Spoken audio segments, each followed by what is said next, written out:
سلام و درود خدمت تک تک شما عزیزان. امروز اومدیم با دو تا از مینی سریال های مدرسه کره‌ای که با دیدن اونها واقعا لذت میبرید. کارآموز بزرگسال. این سریال داستان نوجوانان هورمونی را در زمانی که بدنشان بالغ می شود روایت می کند. هدف این درام بیان نگرانی های خام و واقعی و داستان های عاشقانه نوجوانان 18 ساله است. سال انتشار 2021. امتیاز 7.8 از 10.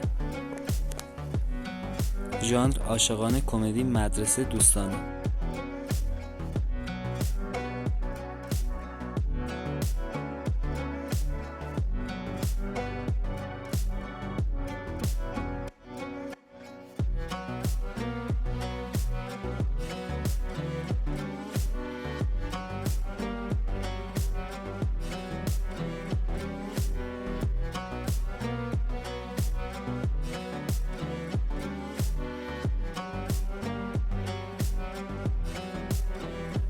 بازیگران: ریو یو هیون، چو می یون،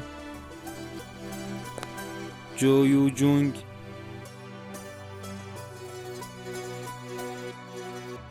حقیقت، زمان، عشق. خلاصه داستان: بعد از 10 سال دوستی 6 ماهی میشه که این دو نفر یه زوج صادق و وفادار شدن، اما به خاطر یه اشتباه. سال انتشار 2020. امتیاز 7.6 از 10. رده سنی 15. ژانر عاشقانه، درام، کمدی.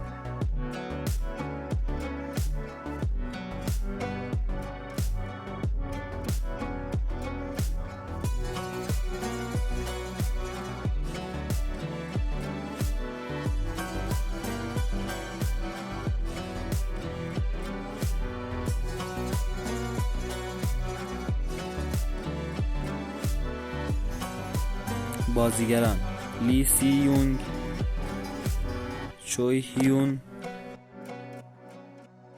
لی وونگ جونگ، او وون سو.